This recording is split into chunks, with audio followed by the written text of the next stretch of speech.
Pada zaman dahulu, di sebuah desa di Jawa Tengah, hiduplah seorang pemuda yang bernama Jaka Tarub.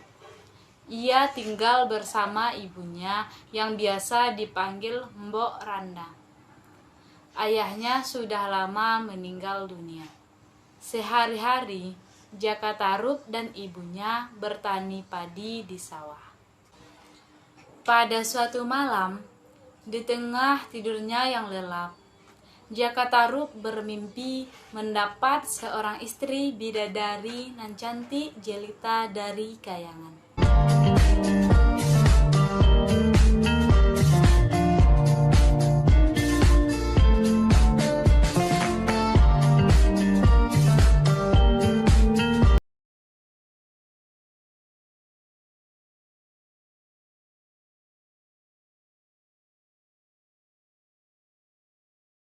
Hai Jaka, aku Nawangwulan.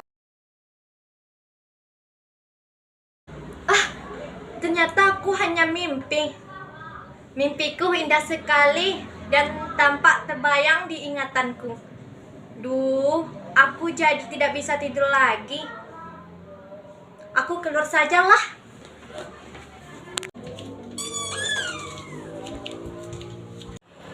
Bintang-bintang itu indah sekali.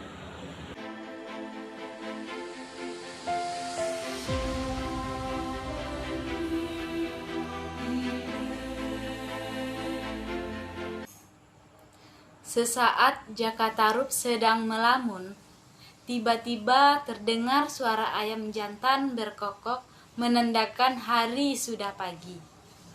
Ibunya pun terbangun dari tidurnya. Di mana Jaka Tarub ya? Kok tidak ada?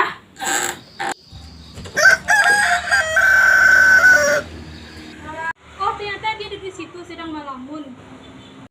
Apa yang sedang dia pikirkan ya? Apakah ia ingin menikah? Rata-rata teman sebayanya sudah menikah. Kasihan sekali anakku. Aku harus membantu Jaka Tarub untuk mencari istri. Siang hari, ketika Mbok Randa sedang berada di sawah, tiba-tiba datang Pak Ranu, pemilik sawah sebelah menghampirinya.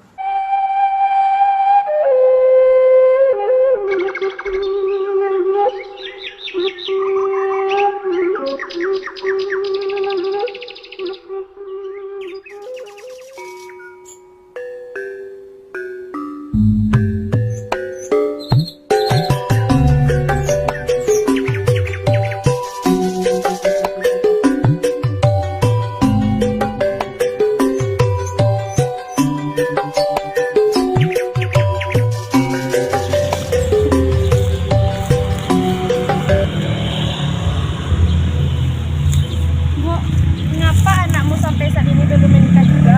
Entahlah. Kenapa kamu menanyakan hal itu, Pak Ranu? Tidak apa-apa, Mbok. Saya bermaksud ingin menjodohkan anakmu dengan anakku Laraswati. Mendengar niat Pak Ranu yang baru saja diutarakan, ia sangat senang. Laraswati adalah seorang gadis yang berparas cantik dan tutur katanya lemah lembut. Ia yakin kalau Jaka Tarub mau menjadikan Laraswati sebagai istrinya. Walaupun demikian, Mbok Randa tidak ingin mendahului anaknya untuk mengambil keputusan. Biar bagaimanapun, ia menyadari kalau Jaka Tarub sudah dewasa dan mempunyai keinginan sendiri. Aku setuju, Pak Ranu. Tapi kita tanyakan dulu ke anak kita masing-masing. Iya, baik. Saya pikir apa yang dikatakan Mbok Rada benar. Nanti coba kita tanyakan dulu pada anak kita masing-masing. Hari berganti hari. Mbok Randa belum juga menemukan waktu yang tepat untuk membicarakan rencana perjodohan Jaka Tarub dan Laraswati. Ia takut Jaka Tarub tersinggung. Mungkin juga Jaka Tarub telah memiliki calon istri yang belum dikenalkan padanya. Lama-kelamaan, Mbok Randa lupa akan niatnya semula. Jaka Tarub adalah seorang pemuda yang sangat senang berburu. Ia juga seorang pemburu yang handal. Keahliannya itu diperolehnya dari mendiang ayahnya. Pagi itu, Jaka Tarub telah siap berburu ke hutan. Bu, aku pergi dulu ya. Hati-hati anak.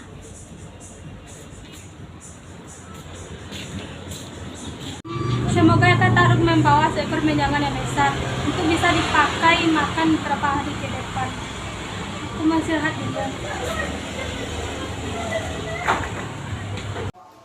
Tak lama kemudian, di tengah hutan, Jaka Tarub berhasil memanah seekor menjangan.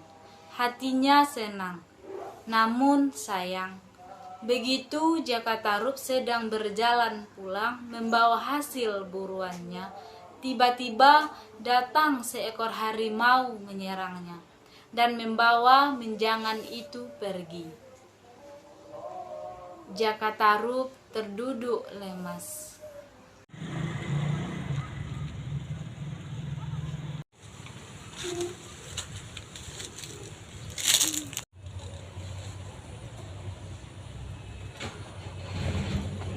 Sial, baru kali ini aku mengalami nasib sesial ini.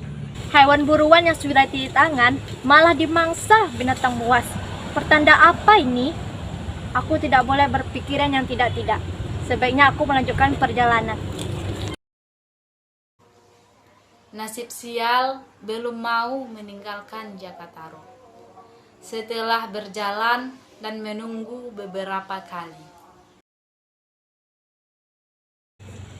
Aku capek sekali. Tidak seekor hewan buruan pun yang melintas di depanku. Matahari pun mulai meninggi. Aku lapar sekali. Sebaiknya aku pulang saja. Biarlah aku tidak membawa hasil buruan. Semoga ibu mengerti keadaanku. Ketika Jaka Tarub mulai memasuki desanya, Jaka Tarub terkejut memandang rumahnya yang sudah nampak dari kejauhan. Ada apa ya? Kenapa banyak orang yang jalannya tergesa-gesa? Dan mereka memandangku dengan pandangan yang aneh. Gak usah dipikirin. Aku lapar sekali. Aku ingin sampai di rumah. Jaka Tarub mulai tidak enak hati. Ia segera berlari menuju rumahnya. Nah tuh, banyak orang berkerumun di depan rumahku. Dan orang-orang tergesa menuju rumahku. Ada apa ya? Orang-orang terkejut dan menoleh ke arahnya. Ada apa ini?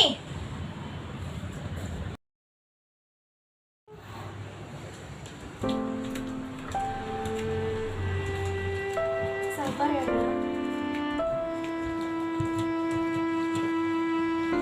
Ibu! Ibu! Ibu! Mata Jaka Tarub langsung tertuju pada sosok tubuh yang terbujur kaku di atas dipan di ruang tengah. Beberapa detik kemudian, Jaka Tarub menyadari kalau ibunya telah meninggal. Jaka Tarub tak sanggup menahan air matanya. Inilah bukti atas firasat buruk yang dirasakan sejak pagi, pikirnya. Jaka Tarub tak sanggup berbuat apa-apa. Ia hanya termenung memandang wajah ibunya. Cerita Pak Ranu bahwa istrinya yang menemukan Mbok Randa telah meninggal dunia dalam tidurnya tadi pagi tak dihiraukannya. Ia merenungi nasibnya yang kini sebatang kara. Jaka Tarub juga menyesal belum memenuhi keinginan ibunya melihat ia berumah tangga dan meminang cucu. Tapi semua tinggal kenangan. Kini ibunya telah beristirahat dengan tenang. Sepeninggal ibunya, Jaka Tarub mengisi hari-harinya dengan berburu. Hanya dengan berburu, Jaka Tarub bisa melupakan kesedihannya. Di suatu pagi, Jaka Tarub telah bersiap-siap untuk berangkat berburu. Dengan santai, ia berjalan menuju hutan Wanawasa karena hari masih pagi. Ketika sampai di hutan pun, Jaka Tarub hanya menunggu hewan buruan lewat di depannya. Tak terasa hari sudah siang. Dari tadi aku menunggu hewan buruan, tidak ada aku mendapatkan satu pun. Aduh, aku haus sekali. Baiklah, aku coba mencari air dulu. Tak lama kemudian, Wow, itu Danau Tuyawening sudah kelihatan dari sini. Tapi aku kelihatan mendengar suara gadis-gadis senda gurau. Mungkin ini cuma khayalanku saja. Mana ada gadis-gadis main di hutan belantara begini.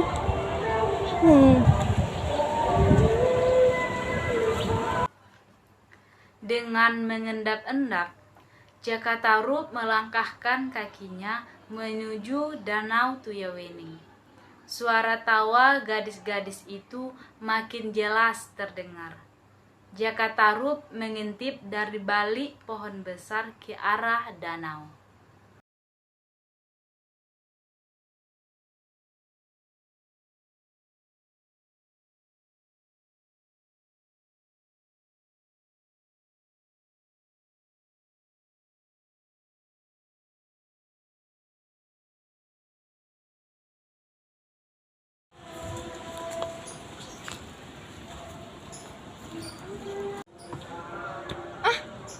Ada 7 gadis cantik sedang mandi di Danau Tuyawening.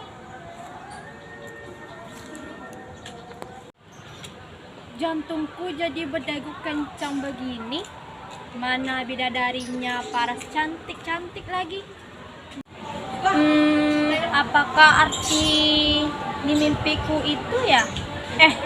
Tapi sepertinya ada tumpukan batu besar di sana. Apakah pakaian bidadari yang cantik itu ya? Tapi kalau aku mengambilnya salah satu, pasti yang punya tidak dapat pergi ke kayangan dan pasti akan menjadi istriku. Dengan hati-hati, Jaka Tarub berjalan menghampiri tumpukan baju itu. Ia berjalan sangat perlahan. Jika para bidadari itu menyadari kehadirannya, tentu semua rencananya akan buyar. Jaka Tarub memilih baju berwarna merah.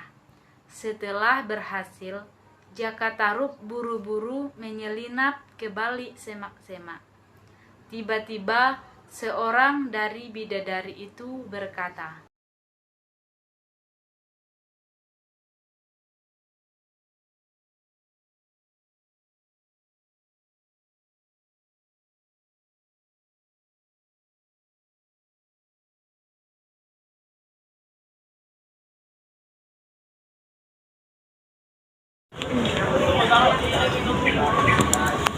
Ayo kita pulang sekarang, hari sudah sore.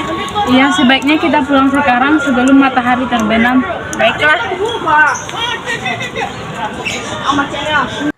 para bidadari itu keluar dari danau dan mengenakan pakaian mereka masing-masing. Selendangku tidak ada. Bagaimana cara aku pulang? Mana kau taruh selendangmu, Naomi? Aku menaruhkannya sama dengan baju kalian. Terus gimana aku pulang kalau selendangku tidak ada? Aku tidak bisa pulang ke kayangan. Karena Nawang Wulan tidak menemukan bajunya, ia segera masuk kembali ke Danau Tuyawening. Teman-teman yang lain membantu mencari baju Nawang Wulan. Usaha mereka sia-sia, karena baju Nawang Wulan sudah dibawa pulang Jaka Tarub ke rumahnya. Akhirnya seorang bidadari berkata, Maafkan kami Nawang Wulan, kami harus segera pulang ke Kayangan dan meninggalkanmu di sini. Hari sudah menjelang. Nawang Wulan tidak dapat berbuat apa-apa. Ia hanya bisa mengangguk dan melambaikan tangan kepada keenam temannya yang terbang perlahan meninggalkan Danau Tuyaweni. Ya baiklah, mungkin ini adalah nasibku untuk tinggal di bumi. Nawang Wulan pun merasa putus asa dan tiba-tiba berucap, Sekarang aku harus gimana? Masa aku harus berendam di danau ini untuk selamanya? Jika ada seseorang yang memberikan pakaianku, akan aku jadikan dia saudara bila dia perempuan. Dan jika dia laki-laki, maka akan aku jadikan dia suamiku. Jaka Tarub yang sedari tadi memperhatikan gerak-gerik Nawang Wulan dari balik pohon tersenyum senang. Akhirnya mimpiku menjadi kenyataan. Jaka Tarub pun keluar dari persembunyiannya dan berjalan ke arah danau. Ia membawa baju mendiang ibunya yang diambilnya ketika pulang tadi. Jaka Tarub segera meletakkan baju yang dibawanya di atas sebuah batu besar seraya berkata, Hai bidadari, aku Jaka. Aku membawakan pakaian untukmu. Segera pakailah karena hari sudah mulai sore. Jaka Tarub meninggalkan Nawang Wulan dan menunggu di balik pohon besar tempatnya bersembunyi. Tak lama kemudian, Nawang Wulan pun datang menemuinya.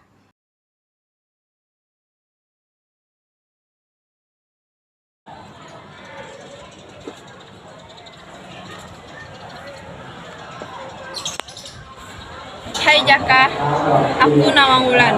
Aku bidadari yang tidak bisa kembali ke Kayangan dikarenakan pakaianku yang hilang. Sesuai janjiku tadi, aku telah bersumpah bahwa siapa yang menolongku akan kujadikan suamiku. Dan sekarang aku bersedia untuk menjadi istrimu. Terima kasih Nawang Wulan. Kalau begitu, ayo kita segera pulang. Baiklah. Hari berganti hari, bulan berganti bulan.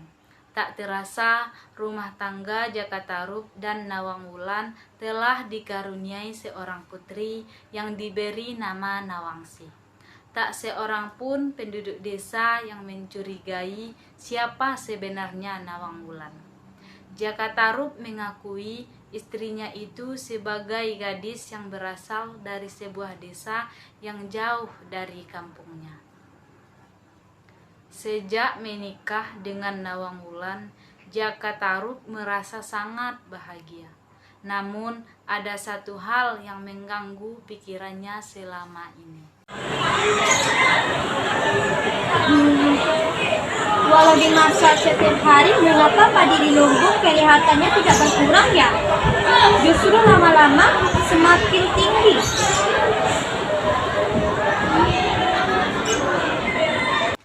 Pada suatu pagi, Nawang Wulan hendak mencuci ke sungai.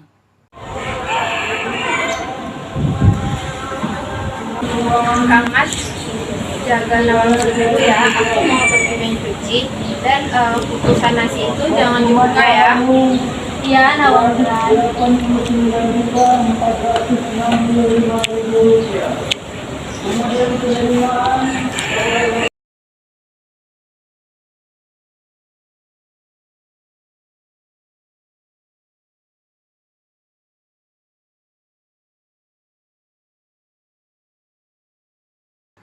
Ketika sedang asik bermain dengan Nawangsi yang saat itu berumur 1 tahun, Jaka Tarub teringat akan nasi yang sedang dimasak istrinya. Oh iya, tadi masak nasi. Kayaknya sudah lama masak nasinya. Tunggu sebentar ya nak, Bapak mau lihat dulu apakah nasi sudah matang atau belum. Tanpa sadar, Jaka Tarub membuka kukusan nasi itu. Ia lupa akan pesan Nawang Wulan. Di dalam kukusan ini ada sebatang padi. Nawang Wulan memasak sebatang padi. Apa maksudnya ya? Aku tidak mengerti. Sesaat Jaka Tarub masih dalam kebingungan, tiba-tiba Nawang Wulan telah sampai di rumah menatap marah kepada suaminya di pintu dapur.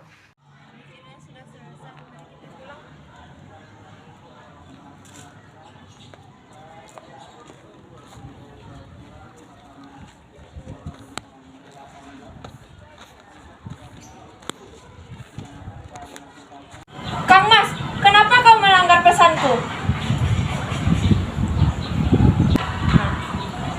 Apa? Kan sudah aku bilang, kalau seperti ini, kesaktianku sudah hilang. Gimana cara kita untuk memasak untuk yang ke depan? Mau tidak mau, kau harus menyediakan lesung untukku. Maafkan aku, Nawang Wulan. Aku menyesal.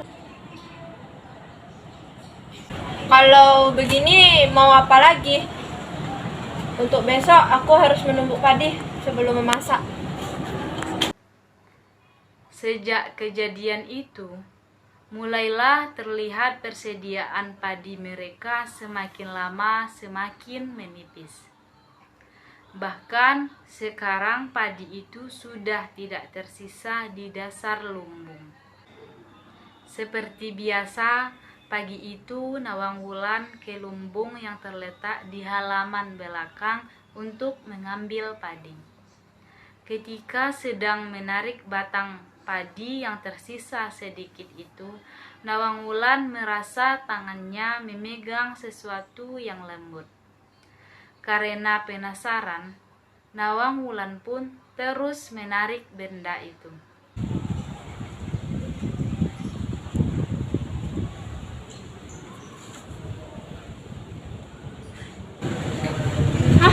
Ini kan baju dan selendangku yang berwarna merah. Kenapa ada bisa di sini? Sepertinya ini ulah Jaka Tarub. Sial sekali. Sepertinya aku telah ditipu oleh Jaka Tarub. Aku sama sekali tidak menyangka kalau Jaka Tarub seperti itu. Aku ingin segera kembali ke Kayangan karena aku telah rindu kepada saudara-saudaraku di sana.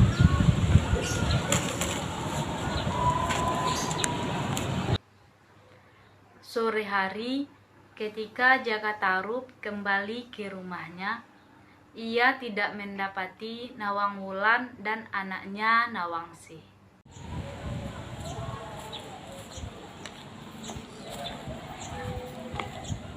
Wulan! Wulan! Di mana kau? Hari sudah menjelang malam, tapi aku tidak melihat Nawang Wulan dengan Nawangsi. Di mana mereka ya? Tiba-tiba, Jaka Tarub yang sedang berdiri di halaman rumah melihat sesuatu melayang menuju ke arahnya. Dia mengamatinya sesaat. Jaka Tarub terpana. Beberapa saat kemudian, ia mengenali ternyata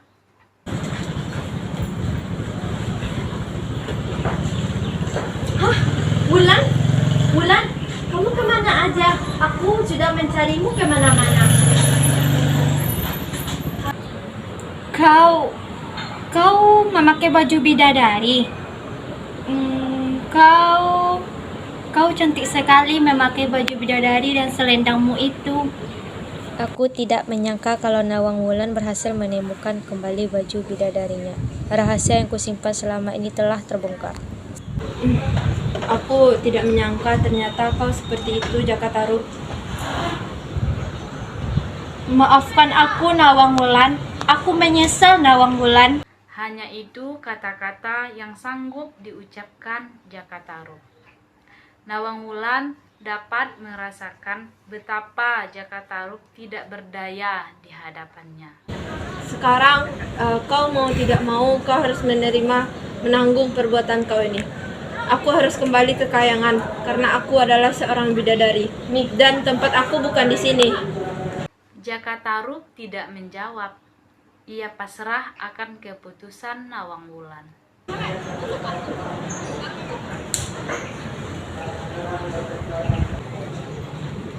Sekarang kau harus ngurus Nawangsi sendirian. Mulai saat ini kita bukanlah suami istri. Dan ini aku serahkan Nawangsi kepadamu. Anak kecil itu masih tertidur lelap. Ia tidak sadar bahwa sebentar lagi ibunya akan meninggalkan dirinya. Betapapun salahmu Jaka Tarub, Nawangsi adalah tetap anakku. Dan jika Nawangsi ingin bertemu denganku, maka kau suruhlah dia membakar padi. Dengan hanya satu syarat, kau tidak boleh ada di samping Nawangsi ketika dia menemuiku. Iya Nawang Wulan, aku akan turuti segala perkataanmu. Jaka Tarub hanya bisa menahan kesedihannya dengan sangat. Ia ingin terlihat tegar. Setelah Jaka Tarub menyatakan kesanggupannya untuk tidak bertemu lagi dengan Nawang Wulan, sang bidadari pun terbang meninggalkan dirinya dan Nawangsi. Jaka Tarub hanya sanggup menatap kepergian Nawang Wulan sambil mendekap Nawangsi. Sungguh kesalahannya tidak termaafkan.